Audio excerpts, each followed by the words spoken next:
RIMS to Jharkhand सरकार का एक ऐसा सपना जिसका साकार होना सरकार के लिए बेहद जरूरी। सारे लोग प्रभावित हैं इसमें, ऐसा कोई व्यक्ति नहीं है कि जिसका जमीन नहीं जा रहा है यहाँ। पर अभी तक हम लोग धैर्य बना के रखें कि हेमंत सोरेन एक बार हम लोग से बात कर ले। हम लोग वार्ता के लिए ही इतना शांत है अभी तक, नहीं तो नहीं आ सकता है क्या बीजेपी? एक आवेदन देंगे फट से आ जाएगा वो लोग। इरफान अंसारी जो अभी हमारे सीएम के अगल बगल घूमते रहते हैं हनुमान बन के, तो हनुमान सबकी रक्षा करता है, लूटता नहीं है। जिस जमीन पर सरकार अपना दावा कर रही है वहीं उसी जमीन पर जो रैयत हैं वो अपने कागजात पेश कर रहे हैं। सारे लिस्ट डाल दीजिए ना कि कौन कौन रैयत मुआवजा लिया, कब लिया है। किसी भी तरह से ये जमीन सरकार को हम लोग नहीं देना चाहते। मतलब जहाँ जहाँ देखिएगा गैर मजरूआ वाला जमीन तो आप ही का हो जाएगा कि वो गांव का विधि व्यवस्था का जमीन है। विरोध भी करा तो शांतिपूर्ण विरोध करा। आज जिस दिन मरे और मारने में उतर गए तो सरकार तो फिर समझ जाएगी कि आदिवासी क्या है, क्योंकि वो खुद एक आदिवासी सरकार है। वो समझते हैं कि गुस्सा आता है तो कितना आता है लोगों को। रिम्स टू झारखंड सरकार का एक ऐसा सपना जिसका साकार होना सरकार के लिए बेहद ज़रूरी है, मगर जैसे ही ये सपना साकार होगा वैसे ही लगभग सैकड़ों परिवार जो हैं उन पर मुसीबतों का पहाड़ टूट पड़ेगा। एक ऐसा विवाद है इस रिम्स 2 के साथ जिसे लेकर के पिछले एक साल से काफ़ी हंगामा बरपा हुआ है पूरे झारखंड में, और ये विवाद है ज़मीन को लेकर के। जिस ज़मीन पर सरकार अपना दावा कर रही है वहीं उसी ज़मीन पर जो रैयत हैं वो अपने कागजात पेश कर रहे हैं। हम रिम्स की उस ज़मीन पर आए हुए हैं जहाँ पर रिम्स 2 का निर्माण हो रहा है और जहाँ पर नगड़ी ज़मीन बचाओ संघर्ष समिति बैनर के तले एक आंदोलन हो रहा है, जहां रोज़ाना जो महिलाएं हैं गांव की, जो पुरुष हैं वो आकर के यहाँ बैठते हैं और अपना धरना देते हैं। ये चाहते हैं कि सरकार इनसे बात करे, ये अपनी बात सरकार तक रखे। और मेरे पीछे आप ये तस्वीर देख रहे होंगे, ये दिसोम गुरु की तस्वीर है, शिबू सोरेन दिसोम गुरु, और इन्होंने जो रोशनी दिखाई है झारखंड वासियों को उसे लेकर के ये आगे बढ़ रहे हैं। और आपको बता दें कि 2012 में IIIT का जब यहाँ पर निर्माण होना था उस वक्त भी गुरुजी यहाँ पर आए थे और उन्होंने इनको संदेश दिया था, आंदोलन की बात कही थी। तो हम आज इनसे इनके साथ बैठेंगे, बात करेंगे विस्तार से कि आखिर बात क्या है, मुआवजे की वो कहानी क्या है और अधिग्रहण का जो समस्या है वो कहाँ पर हो रही है, इनकी क्या परेशानी है, क्या कहना चाहते हैं। देखिए हम लोग का दिशम गुरु जी, उससे तो पहले मैं सबसे पहले नमन है मेरा। आज उनका ही है देन कि 2012-13 में जब आंदोलन हुआ था उसमें IIIT का केस था, तो उसने आकर के इस जमीन के लिए बहुत ही आवाज़ उठाया था कि किसी भी, अब चल भी रहा है मीडिया में उसका, कि किसी भी हाल में हम लोग इस जमीन को सरकार को नहीं देंगे। उसमें बीजेपी की सरकार थी और अभी इन्हीं का सरकार है, पर उस गद्दी में दिसम गुरु नहीं होके उनके बेटे हेमंत सोरेन है, तो वो बैठे हुए हैं और वो लूट रहे हैं। तो हम लोग एक 12-13 का तो मार्गदर्शिका यही थे, मार्गदर्शन करने वाले शिबू सोरेन ही थे। तो आज हम लोग इसीलिए उनका तस्वीर लगाएं क्योंकि वो जिंदा रहते तो वो साक्षात यहाँ पे आके रहते, तो नहीं है तो हम लोग फोटो है, और वो है कि हम उसी के बताए हुए रास्ते पे हम लोग चलेंगे कि किसी भी तरह से ये जमीन सरकार को हम लोग नहीं देना चाहते हैं। ये हम लोग तो मार्गदर्शन देंगे ही हमेशा, चाहे हमारे बीच है चाहे नहीं है, पर वो दे के गए हम लोग उसके संदेशा पे ही चलेंगे। और आगे का जो आंदोलन होगा सब दिसम गुरु का जो सपना था कि यह जमीन नहीं देना है सरकार को, हम लोग उस पर ही रहेंगे। देखिए 2012 में दिसोम गुरु यहाँ आए थे, है ना, और उन्होंने अपना कुछ संदेश भी दिया था कि कोड़ो रोपो हल जोतो हाँ, करके अपना एक संदेश भी दिया था। आपको मैं बता दूं कि 2012 में यहाँ पर IIT और IIM और लॉ कॉलेज बनने की कुछ बात हो रही थी, IIIT बनने की बात हो रही थी। उस वक्त भी इसे लेकर के विवाद हुआ था और काफ़ी लंबे समय से ये ज़मीन जो है वो विवादों के घेरे में रही है। जैसा कि बताया जाता है कि 1957 के आसपास तत्कालीन बिहार सरकार ने बिरसा एग्रीकल्चर यूनिवर्सिटी और सीड फार्म के लिए इस ज़मीन को अधिग्रहित किया था। लेकिन अब जो कहानी रिम्स 2 की निकल के सामने आ रही है उसमें सबसे बड़ा जो चौंकाने वाला बात यह है कि ग्रामीणों का कहना है, उनकी मांगे वहाँ साम लिखी है कि ज़मीन का अधिग्रहण नहीं हुआ है, कागजी फर्जीवाड़ा हुआ है, रैयत मुआवजा, रैयतों को मुआवजा नहीं मिला है, सरकार आदिवासियों के साथ अन्याय कर रही है, और इसके अलावा भी कई तरह की बातें इन्होंने हमें बताई हैं। ये दस्तावेज भी दिखा रही हैं कि ये जो ज़मीन जो है ये इनके नाम पर है, रसीद इनके नाम पे कट रहा है, खाता संख्या के जो है उसके हिसाब से रसीद इनके नाम पे कट रहा है। 2016, 17, 18 सब के इन्होंने दिखाया। और ये जो सामने जो ये प्लॉट दिख रहा है ये पूरा रिम्स 2 के दायरे में ये आता है।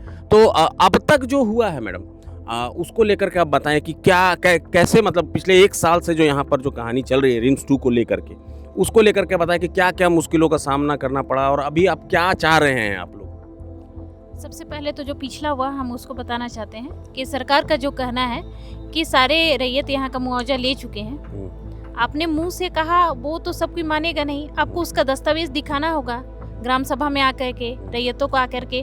अगर वो भी आप नहीं दिखा रहे तो मीडिया के द्वारा दिखलाइए, प्रिंट में, पेपर में दीजिए, आप सारे लिस्ट डाल दीजिए ना कि कौन कौन रैयत मुआवजा लिया, कब लिया है। जैसे अधिग्रहण का बात हो रहा है 57-58 का, 57-58 अगर आप अधिग्रहण किए थे तो उसमें कब्जा क्यों नहीं किए? हम लोग के नाम से रसीद आपने कैसे काटा? 12 तक रसीद कटा है तो कैसे काट लिए? फिर अभी आप अधिग्रहण 57-58 का बात किया जा रहा है। और जैसे रही कि कुछ रैयत मुआवजा उठा चुके हैं, तो मैं सबको बताना चाहती हूँ कि मुआवजा 25 लोग उठाए हैं जो कि मुस्लिम समुदाय से आते हैं। पहले का जो था नियम गांव का व्यवस्था को चलाने के लिए, जैसे उन लोग बुनकर थे मुस्लिम लोग, उनको यहाँ बसाया गया था, तो उनको हमारे पूर्वज लोग कुछ ज़मीन दे दिए थे कि आप लोग यहाँ बसिए, खाइए पिए और हम लोग का कपड़ा बुनिए, इस तरह का। तो उन लोगों ने 57-58 में उसको पैसा लिया है और उन्हीं को आधार बना के आज ट्राइबल की ओर बढ़ रहा है लोग। आज तक आपने हम लोग से वार्ता नहीं किया। आपका जब काम शुरू हुआ तो नोटिस होना चाहिए था ग्रामीणों को, ग्राम सभा में एक ग्राम सभा का सहमति लेना जरूरी था। तो ये सब कुछ भी नहीं हुआ है, डायरेक्ट प्रशासन के बल पर यहाँ काम शुरू हुआ है। मतलब नियम कानून सब बस आम जनता के लिए है, सरकार के लिए कुछ भी नहीं है। और जैसे इरफान अंसारी का कहना है कि ये ज़मीन दिखा के उसने लोन लिया है, तो लोन आपने कब लिया और अधिग्रहण आपने कब किया? अधिग्रहण करते उसके बाद लोन लेते ना। तो ये बात एकदम बोल रहे हैं कि बहुत हम लोग साथ इतना गलत हो रहा है नगरीय वासियों के साथ कि ना किसी को मिलने दिया जा रहा है, ना कोई अधिकारी आ रहे हैं, ना कोई एमएलए आ रहे हैं। तो अगर कोई आना भी चाह रहा है तो उसके क्षेत्र में उसके द्वारा नोटिस भेजा जाता है थाना के द्वारा कि आप लोग को पूरे झारखंड में चले जाइए, किसी का भी विरोध कीजिए, कोई दिक्कत नहीं है, पर जो रिम्स 2 का जमीन है उसमें आपको नहीं जाना है, नहीं तो आगे का कानूनी कार्रवाई होगा। तो मतलब यही हो रहा है ना कि हम लोग का जो दुख है, दर्द है, जो लूटा जा रहा है वो जनता तक ना पहुँचे। जो यहाँ के स्थानीय जो जनप्रतिनिधि हैं, विधायक है ना, और जो सांसद हैं, आप लोगों ने उनसे बात की? सबसे पहले हम लोग विधायक के पास ही गए थे, क्योंकि देखिए डायरेक्ट तो ऊपर नहीं जा सकते। हम लोगों ने विधायक चुना है, क्यों चुना है कि हम लोग का जो बात है वो सरकार तक पहुंचाएं, एक माध्यम बने, इसलिए हम लोग नहीं चुना है। तो पहले हम लोग उन्हीं को बुलाए थे जो सुरेश बैठा है विधायक। सबसे पहले उनका साफ मना कर देना है कि एक पेपर लेके आए थे लंबा चौड़ा, गैर मजरूआ खास, वो पूरा पेपर में दिखा दिए, ये तो आप लोग का जमीन ही नहीं है, तो गैर मजरूआ खास है, तो गैर खास है तो वो आपका है क्या? मतलब जहाँ जहाँ देखिएगा गैर मजरूआ वाला जमीन तो आप ही का हो जाएगा कि वो गांव का विधि व्यवस्था का जमीन है। और एक मैं सबको बताना चाहती हूँ कि यहाँ का जो रिम्स 2 वाला अधिग्रहण का बात हो रहा है, उसके अंदर हमारे गांव की विधि व्यवस्था का भी जमीन है, पहनाइन जमीन है। पहनाइन जमीन को तो कोई नहीं ले सकता, उसको तो सरकार के अंडर में वो है ही नहीं।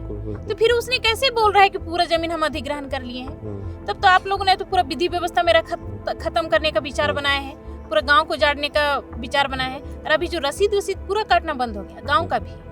तो कौन सा हम लोग कैसे विश्वास करें कि कल को मेरे आने वाली पीढ़ी को, हम जब तक जिंदा रहेंगे आप गांव नहीं उठाएंगे, पर आने वाली पीढ़ी को आप उठाएंगे ही। ये आपका डीआईजी ग्राउंड का एग्जाम्पल है, जिसने अभी रसीद कटा है फिर भी सारे को उजाड़ा ना। बिल्कुल। उतना 2-3 तला बिल्डिंग कितना मुश्किल में आदमी कमा के बनाता है, उसको उजाड़ दिया। कल को तो मेरा जो आएगा वंशज आएगा मेरा आने वाला, आप वही हाल करिएगा आप यहाँ पर। अब एक सवाल यहाँ पर डीआईजी ग्राउंड की बात की है इन्होंने, तो एक सवाल इस पर भी मैं उठाना चाहूँगा और ये लोग भी उठा रहे हैं कि रिम्स, जो मुख्य रिम्स है जो कि बरियातू में स्थित है, और उसकी जो प्रॉपर्टी है जो जिसे कि अभी मुक्त कराया गया, डीआईजी ग्राउंड में बहुत सारे लोगों का जो घर तोड़ा गया, ऐसा भी मानना है कि इतना 80 एकड़ से लगभग 100 एकड़ के आसपास की प्रॉपर्टी वहाँ पर मुक्त कराई गई है, तो क्या वहाँ पर रिम्स 2 बनाने का प्रस्ताव पारित नहीं हो सकता था? ऐसा मानना है लोगों का, ऐसा कहना है लोगों का। और दीदी एक चीज़ आपसे पूछना चाहूँगा कि जैसे कि जो 25 लोग यहाँ पर मुआवजा जिन्होंने उठाया, एक विशेष समुदाय की बात आप कर रहे हैं, आपकी जो ये और जो आप बता रही हैं कि 2012-13 तक रसीद कट रहा था, तो जो ट्रिपल आईआईटी का जो जब आंदोलन वहाँ पर हो रहा था, उसके खिलाफ जो आंदोलन किया आप लोगों ने, उसके बाद भी रसीद कटता रहा? जी, उसके बाद भी जैसे 12 से ही बंद हुआ, 12-13 से ही शुरू हुआ ना आंदोलन, तो उस टाइम से ही रसीद काटना बंद किया है।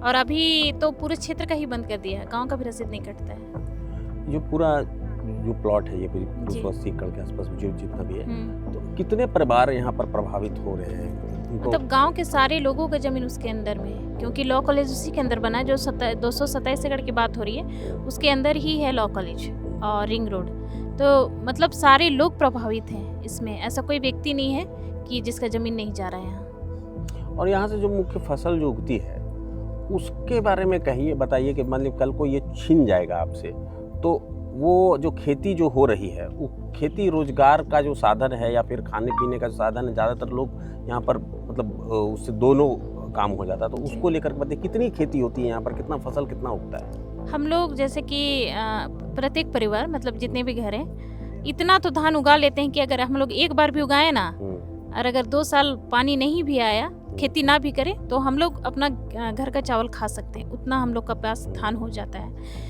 तो जैसे कि होता है कि ऐसे तो सारे सर्वगुण संपन्न परिवार नहीं है, सारे सुविधा से लैस तो नहीं है, तो ऐसे कुछ भी परिवार हैं जिसको जैसे बच्चों को पढ़ाना होता है तो अपना कुछ धान बेच लेती हैं, धान बेच के फीस भर दिया, धान बेच के अपना ज़रूरत का कुछ चीज़ें पूरा कर लेता है। तो इस तरह का यहाँ होता है, मतलब एक आजीविका का साधन भी है और हम लोग को खाने पीने का साधन भी। चावल तो ऐसा कोई घर नहीं है कि कोई खरीदता हो। जमीन बचाओ संघर्ष समिति की जो ये महिलाएं हैं, पुरुष हैं, इन सब मिलकर खिचड़ी खाते हैं हर दिन, बस यही खाना जो है ये खाते हुए अपने आंदोलन को जारी रखे हुए हैं। आप देख सकते हैं कि बच्चे भी हैं, छात्र छात्राएं भी हैं। यहाँ पर मतलब कितने परिवार जो हैं वो लगभग प्रभावित हो जाएंगे, कितनी संख्या कितनी होगी? ये हमारे 1000 परिवार लगभग यहाँ इससे प्रभावित हो रहे हैं। ये जो रिम्स 2 का जमीन हो रहा है उससे, क्योंकि देखिए इतना बड़ा जमीन आप लोगों ने देखा भी, तो इतना बड़ा जमीन है, तो इतना परिवार है, 1000 लोग लगभग में बता रहे हैं, एग्जैक्टली नहीं लगभग है, इससे ज़्यादा भी हो सकता है, इतने लोग यहाँ प्रभावित हो रहे हैं। और एक बात मैं कहना चाहती हूँ कि अगर हम लोग कास्ट इनकम बनाते हैं उसके लिए क्या ज़रूरत होता है? जमीन, रसीद, ठीक है, रसीद की जरूरत है, खतियान मांगा जाता है, रसीद मांग। जब हमारे पास जमीन ही नहीं रहेगा तो मेरा खतियान और रसीद हम कहाँ से लाएंगे? बिल्कुल। तब तो मतलब हम झारखंड के आदिवासी ही नहीं है, जाति बनाएंगे और उसमें मेरा मांगेगा डॉक्यूमेंट, पेपर नहीं है, मतलब हम यहाँ के नहीं हैं। डायरेक्ट बोला ना, आप तो यहाँ ने बाहरी हैं, वही होगा ना। तो देखिए यहाँ विकास का जो काम हो रहा है, आप ठीक है विकास का काम कर रहे हैं, पर सोचिएगा ना एक बार कि ग्रामीण का क्या हो रहा है, उससे कितने लोग कितना प्रभावित हो रहे हैं, किस स्तर तक खत्म हो जा रहे हैं उन लोग। मतलब भूमिहीन होना, जिनका खेत एकड़ में मैं नहीं बता रही हूँ, जिनका खेत 50, एक आदमी का 50 खेत है, बताइए, उसका पूरा जमीन जा रहा है, बस घर का जो बना हुआ है जमीन उतना बच रहा है, वो भी 4-5 डिसमिल। जिसका 7-8 एकड़ जमीन जाएगा और 5 डिसमिल उसके पास बच जाएगा, उसको कैसे तकलीफ नहीं होगा बताइए? क्यों विरोध नहीं करेगा वो?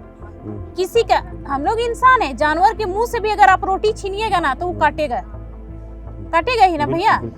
तो इस तरह का यहाँ बात हो रहा है, और हम लोग एक इंसान है। अभी जो जैसे की बात है कि जमीन का जो नेचर बताया जा रहा है, गैर मजुरवा खास, ठीक है, तो जो गैर मजुरवा खास है, और आपने जो पेपर दिखाया उसमें रसीद इसकी कटी है जी, 2012 तक इसकी रसीद कटी है। तो जो वहाँ का जो तर्क है और आपका जो मतलब कागजात हैं आपके पास, तो अब आगे क्या, मतलब कि सिर्फ लड़ाई और संघर्ष तो ये हमारे झारखंड के डीएनए में है, तो हम करेंगे, जंगल जमीन के लिए करेंगे, लेकिन इसके अलावा क्या आगे फर्दर कोर्ट वगैरह जाने के लिए कभी कुछ उसके आप लोग विचार कर रहे हैं? क्या कैसे? सारे लोग का भी विचार बन रहा है और हम लोग उसका तैयारी भी कर रहे हैं कि हम लोग कोर्ट तक जाएंगे।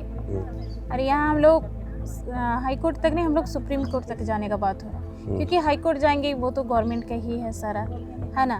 तो वो किसी भी वक्त वो वहाँ का संज्ञान ले सकता है कि जनहित का काम हो रहा है, तो वो संज्ञान ले सकता है कोर्ट। इसलिए हम लोग सुप्रीम कोर्ट में एक विश्वास बना के जा रहे हैं और सारे तैयारी के साथ जा रहे हैं, सारे डॉक्यूमेंट के साथ जा रहे हैं। अच्छा, एक चीज़ और जानना चाह रहे थे आपको कि जैसे कि मान लीजिए सरकार इस ज़मीन को अधिग्रहित कर रही है, जहाँ कहना है कि हम कर चुके हैं, क्या सरकार अगर दोबारा से ऐसा मौका दे कि हम फिर से एक बार वो मौका देंगे, हम अधिग्रहण करेंगे, कुछ पैसा भी देंगे और साथ में हम नौकरी भी देंगे प्रत्येक परिवार से किसी एक को, तो ऐसी स्थिति में क्या मतलब सीन बनेगा? हम लोग ने स्वास्थ्य मंत्री के पास रखा था इस बात को, आप मुआवजा देना चाह रहे हैं, उसके बदले में मुआवजा के साथ में नौकरी भी देना चाह रहे हैं, तो एक खतियान में कितने लोग को दीजिएगा? आप 57-58 का बात हो रहा है और उस टाइम का आप खतियान बात कर रहे हैं, तो उसके पीछे जो 2 पीढ़ी पार हो चुका है, तो हम लोग सब हैं उसमें, और कितना लोग बढ़ गए हैं। मतलब जितने लोग हम लोग उस एक खतियान में अगर 20-25 लोग बढ़े हुए हैं, तो आप उतने को नौकरी दीजिएगा? तो उनका कहना है कि नहीं, ये इम्पॉसिबल है, ये नहीं हो सकता। तो फिर मतलब मेरे दादा लोग मर गए हैं, उसमें से एक को दीजिएगा तो खानदान में लड़ाई नहीं होगा।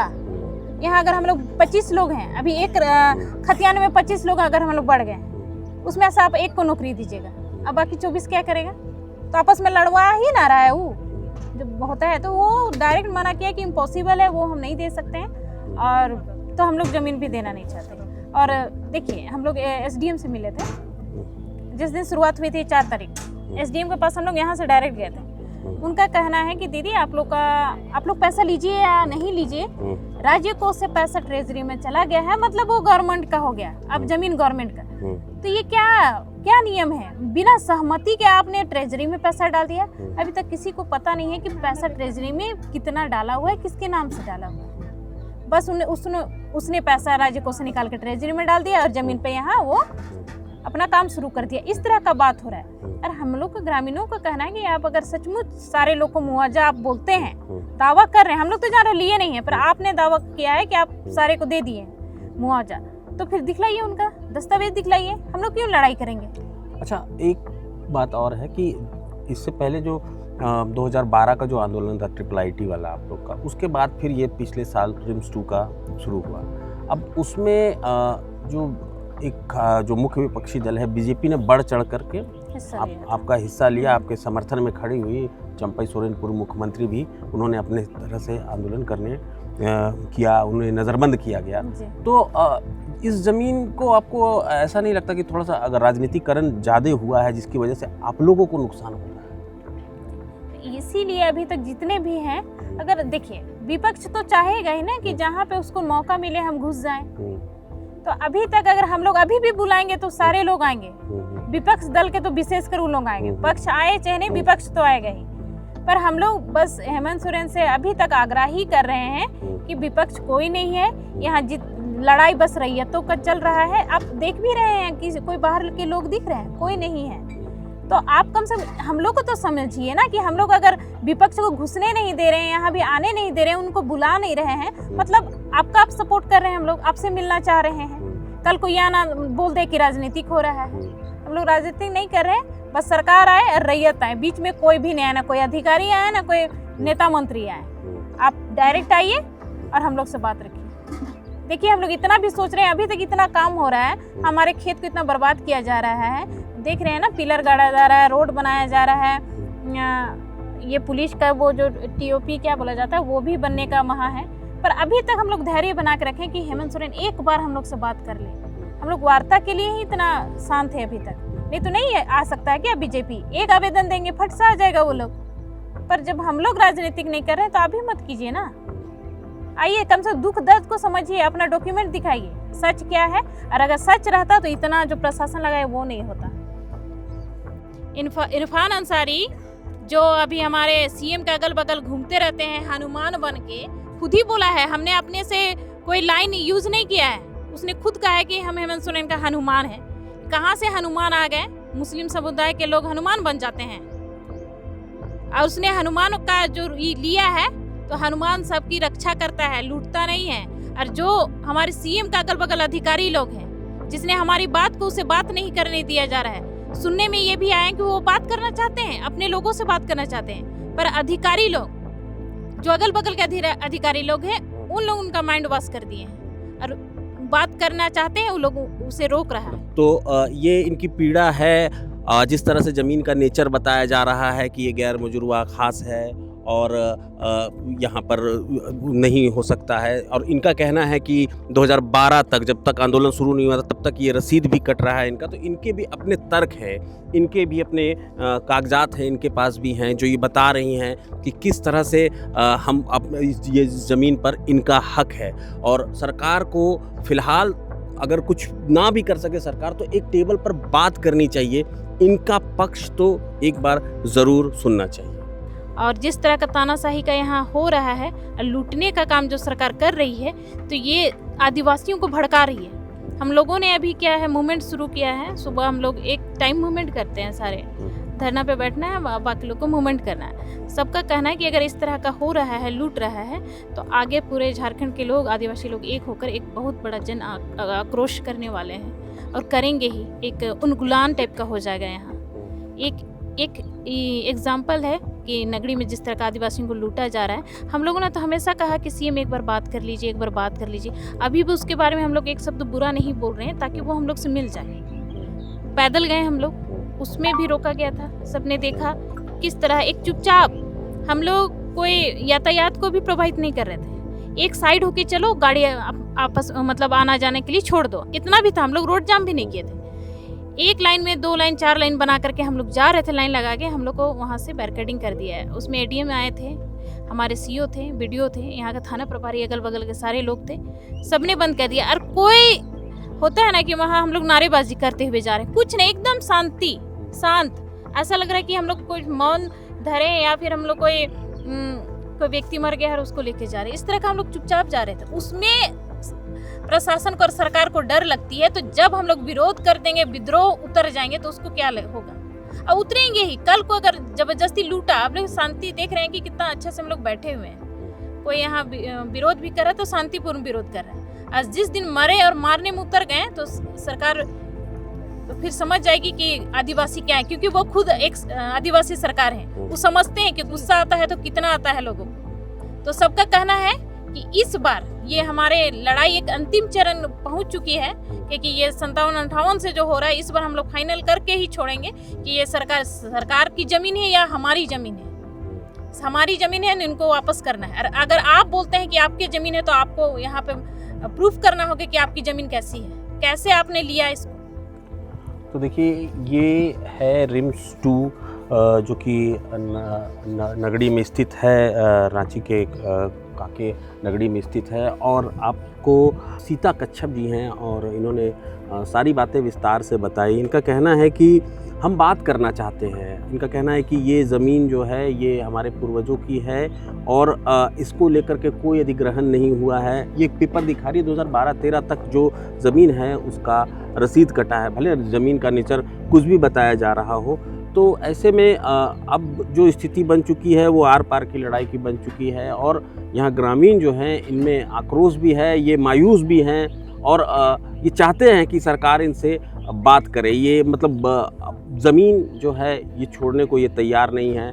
और आपको मैं बता दूं कि एक आदिवासी जो है झारखंड में, अगर उसके पास ही ज़मीन नहीं होगी तो झारखंड कैसे रहेगा? ये सबसे अहम सवाल है इस वक्त। और रिम्स 2 को लेकर के जितने भी बातें अब तक आपके सामने आई हैं, मैं पूरे दावे के साथ कह सकता हूँ कि इतना विस्तार से आपको किसी ने नहीं बताया होगा कि आखिर इस ज़मीन की कहानी क्या है। प्रभातखबर.com, विश्वास वही, रफ्तार नहीं।